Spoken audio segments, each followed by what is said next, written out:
Hello, hello. And good morning, good afternoon, good evening, whatever time it is for you when you're watching this. It is for me. Guess what time it is? Can you guess? What do you think?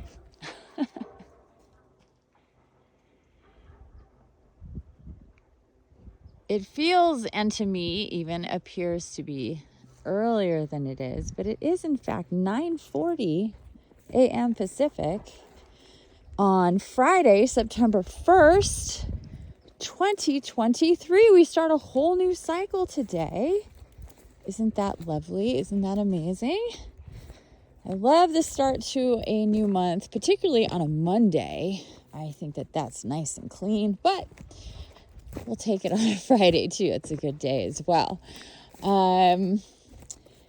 Wow, my dog is pulling me and I'm finding it hard to concentrate. Stop pulling. Stop it. It's when scents are really strong. Walking her in the afternoon and walking her in the morning are so different. In the afternoon, her head is up. She's looking around. She's not pulling me. In the morning, there's so many smells from the night that she just can't take it. And they're still out and about. We just came on a flock of birdies over by the pond. We surprised them. They had to fly off. Well, they didn't have to, but they did. They flew off. So we can come up on who knows what in the morning, and they're not. Oh, I never shut my gate. Whoopsie. Forgot about that. Oh, she's going to want to go down there for sure. For sure. She's like, what? Look at her. The gate is open. Look at her. What? The gate, what's going on? The gate is open. I know.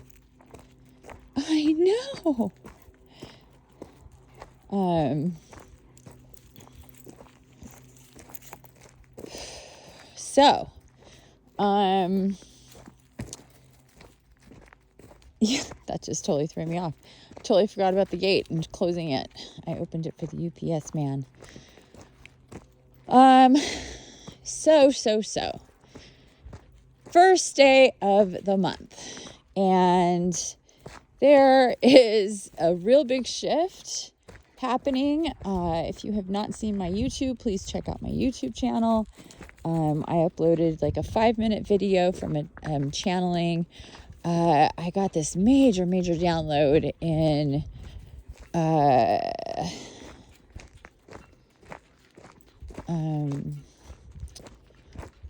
I think it was Wednesdays when the full moon. Yeah, Wednesdays shaman circle, which is just still Leonessa and myself.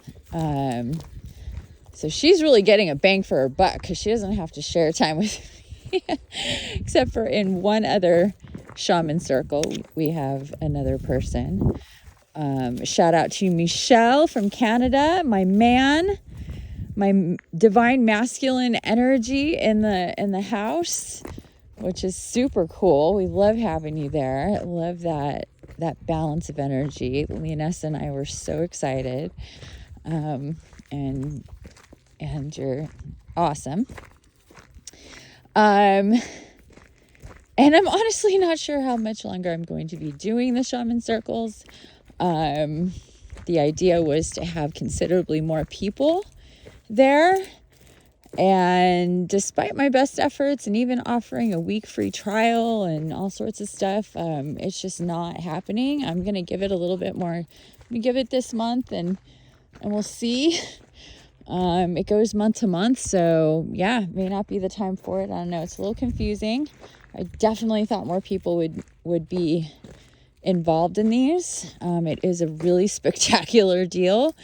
And I do offer a week free to come to the meetings and check them out. But anyway, we'll see. I do enjoy them, but they're not, I have to weigh the amount of time and everything, and with everything that I'm doing and what the idea was for things, and we'll see. We'll see how it goes, how things continue, how I'm guided. But Nothing is forever. That's for sure. So anyhow, we have this new month. We're still in full moon energies, which is interesting. We're in Mercury retrograde, which is interesting. And we're in Virgo season. We're in the 9th month. We have the 9/9 to 9/19 and before and beyond, of course, Stargate. And we're going to be really starting to transition from the Leo energies, the Lionsgate, and just everything in August. And there is most definitely a shift.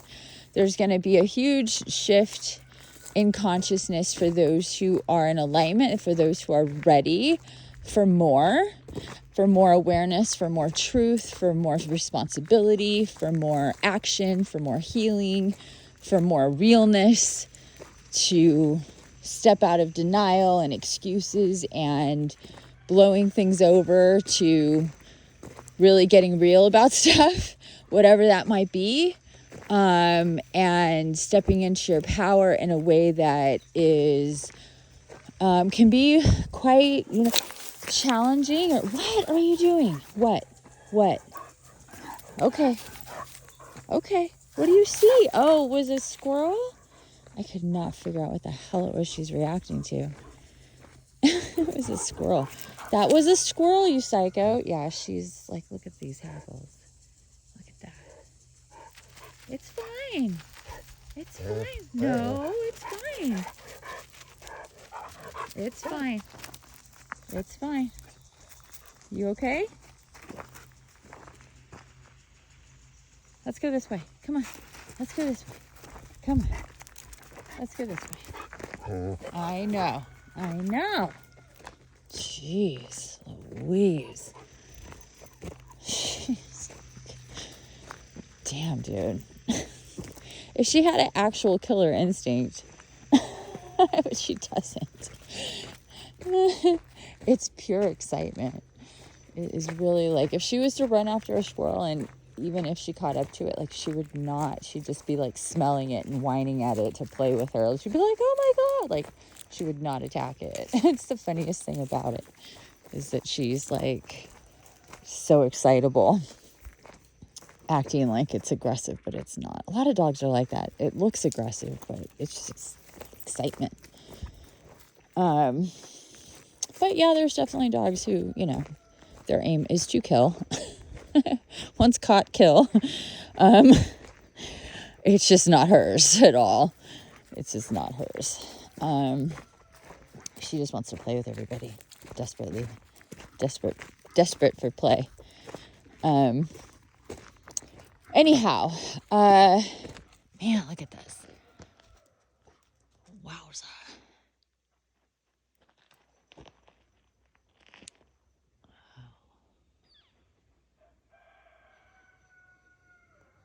Now, tell me what you see. Ooh.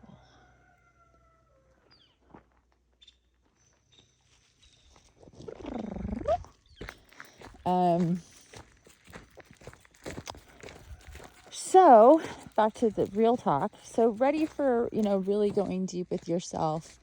So people that are in alignment with that, are going to be inspired and motivated and guided to do those things. Whatever it is for everybody individually, it's not going to obviously be the same thing.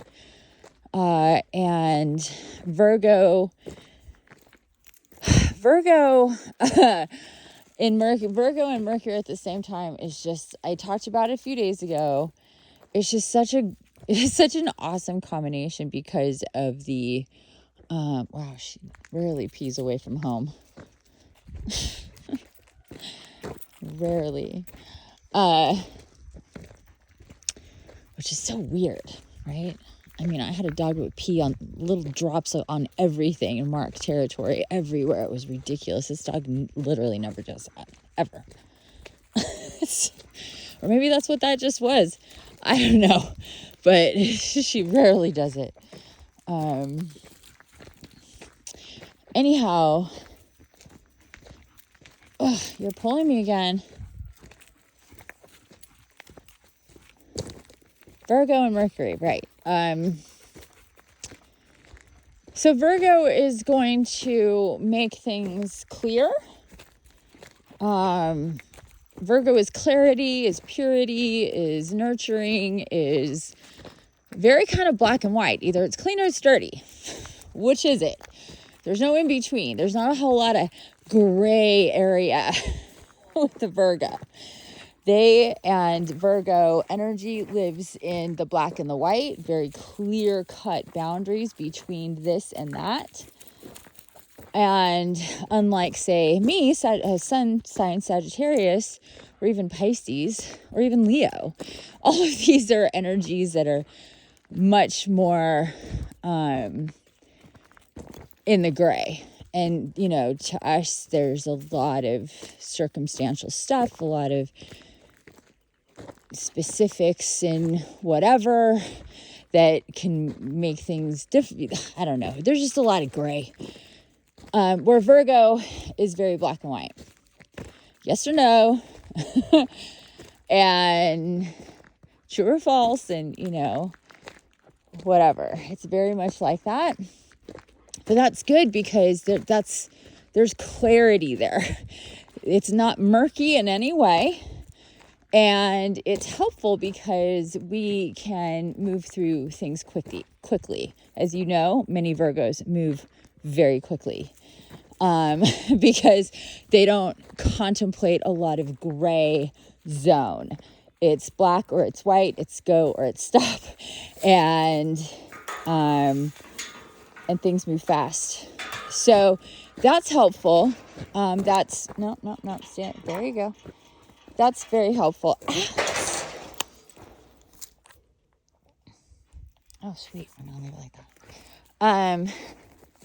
That is very helpful, especially with Mercury retrograde, because Mercury retrograde is a reversal, right? It's going back in time. It's reviewing, taking inventory,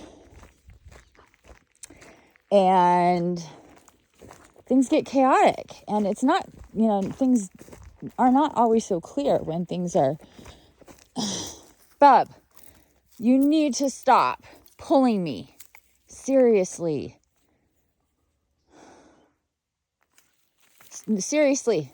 Hey. You need a reset. No, you need a reset. Stop. You need to stop pulling me. She knows what I'm talking about. She knows full well what I'm saying to her.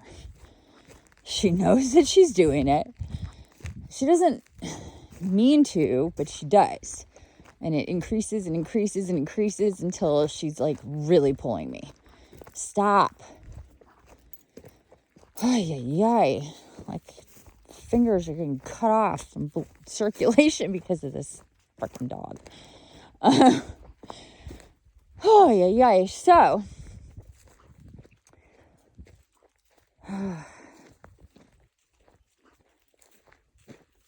when we tap into these energies and are aware of them really consciously, it's easier for us to process. And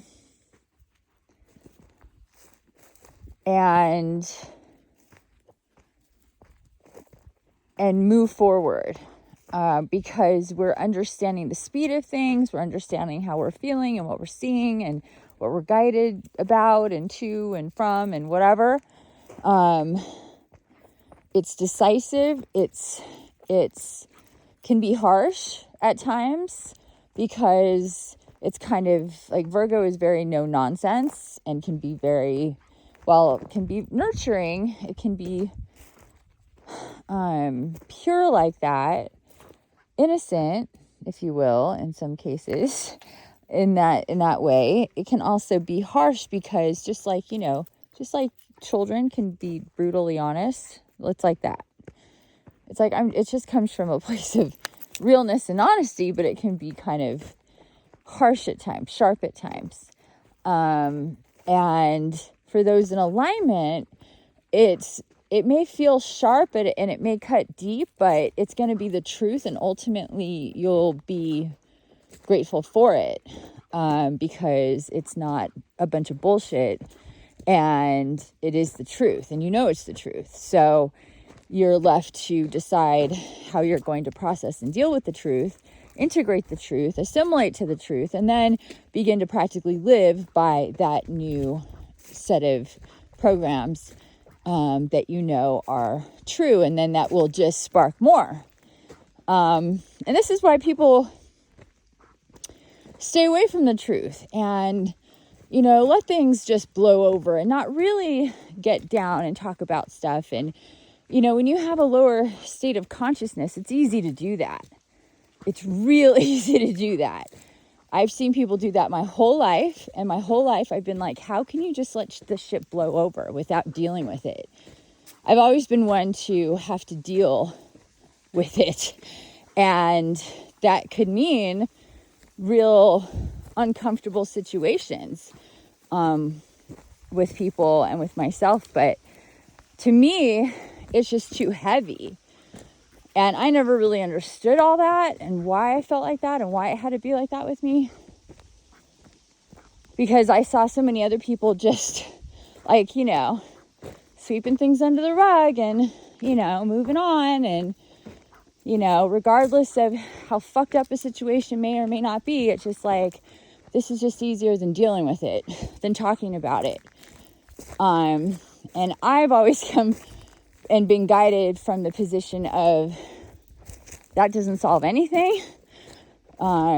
Similar situations could arise and they were never talked about. You're upset. There's miscommunication, or there isn't clear communication, or mostly to me it was like, well, if we don't discuss whatever this is, whatever happened, and this happened a lot in my family where some crazy shit would have gone down between me and my mom, was almost 100% the situation. And there would be a separation. We wouldn't talk to each other, whatever. Then some event or celebration or holiday or whatever would come up, and she would act like nothing happened. Just let's plan whatever, and then everybody would get together and then just never talk about like any of what happened. And then these different situations would come up in other situations when they would come up, and nothing ever got resolved. My mother never wanted to resolve anything. She never wanted any kind of therapy or help because she is a full-blown crazy ass megalomaniac type of narcissist and compulsive liar and manipulator and prolific. Just if there was like, a list of the most iconic and prolific type dysfunction and narcissistic people who have ever existed, she would definitely make the top 100. And I'm not sure exactly where she'd land, but she'd be on that list. But she didn't conquer me, so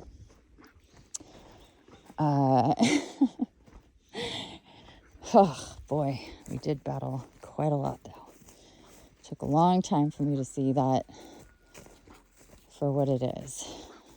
But that's also part of awakening. You see things for what they are, not what you want them to be.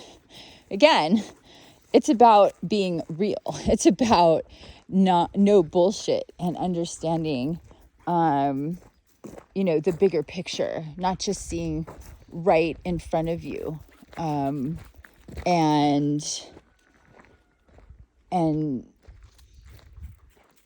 seeing how your position, your station, your vibration, your choices, your attitude, your behavior, your resonance, your field, your words, your actions, your inactions, your demeanor, whatever, all of it, any of it influences your timelines, your future timelines.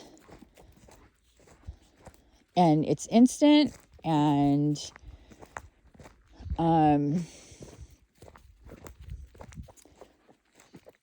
we can try to be intentional about things, but if we're already resonating at a lower frequency because we're in fear, because we don't want to see, because we, know that the more we know, the more we'll be responsible for, and the more we'll have to accept, and the heaviness of that, the reality of that, the truth in that is way too much for most people to bear, because it's a lot. And we need to focus on ourselves and what everything is connected to, and how our bodies and our energy and our consciousness and our connections on every level affect everything about our experience, and who and what is in it, and where it takes place, and how the events unfold.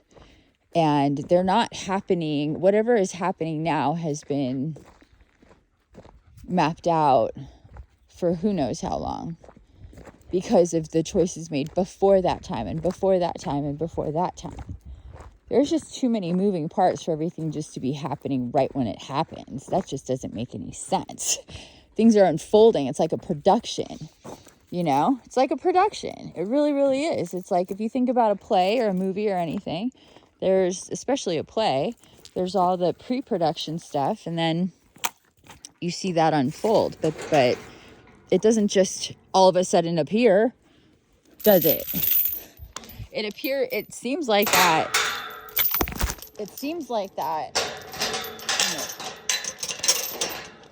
Sorry. Why I thought I could hold the phone. This is the biggest chain ever, and it has these humongous other locks connected to it. It's so heavy. I have no idea how much this thing weighs, but it's so heavy. There's 2 chains, actually. Yes, we closed the gate. We're not expecting anybody today. Can we? Thank you.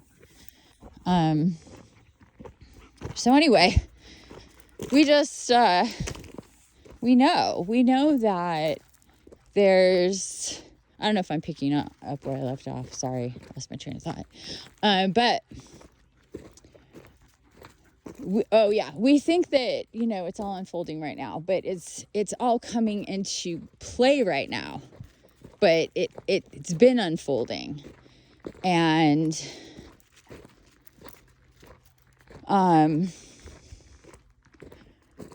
every decision that we make, every thought that we have, has a hand in it, and there's a consequence in what happens after. And we know that innately, but things move so quickly, and our thoughts happen so fast, and things are moving, and people are coming and going, and you're having to do all sorts of stuff, and so much happens that is unplanned and out of nowhere to deal with, and you're just feeling, and you're doing, and you're thinking, and things are happening. We can't possibly control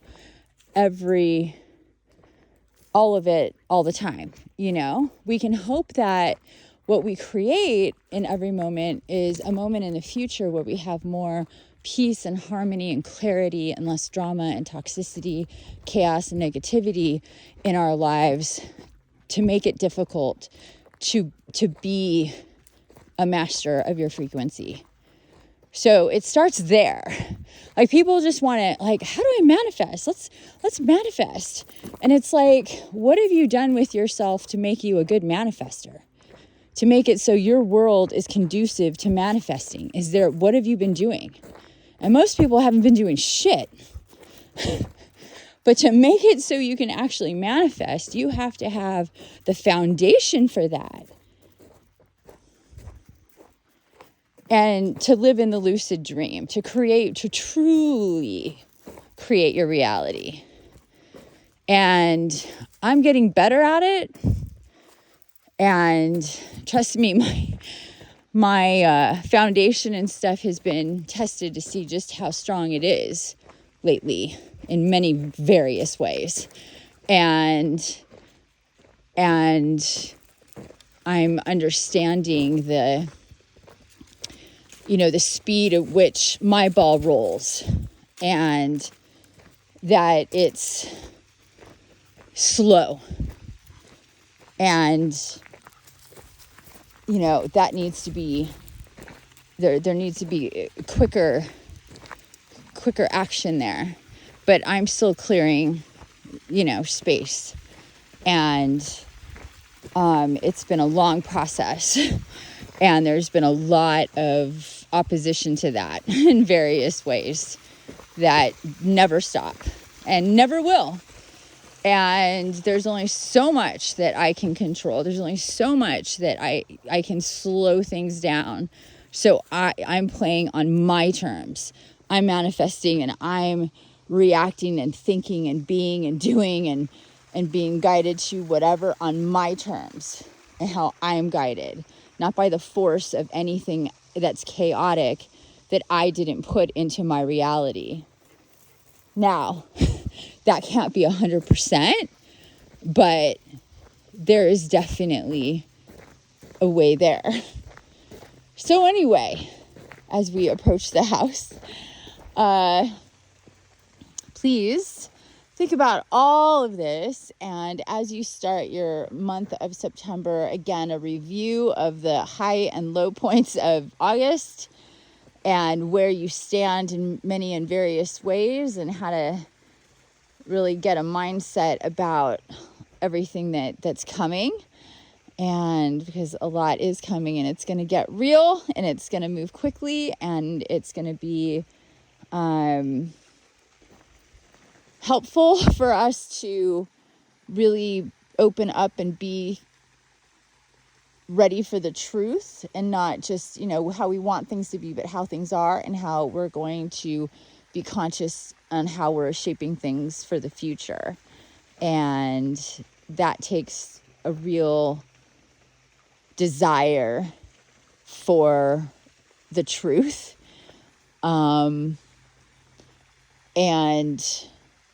where it is you stand in that. Okay, bye for now, everybody.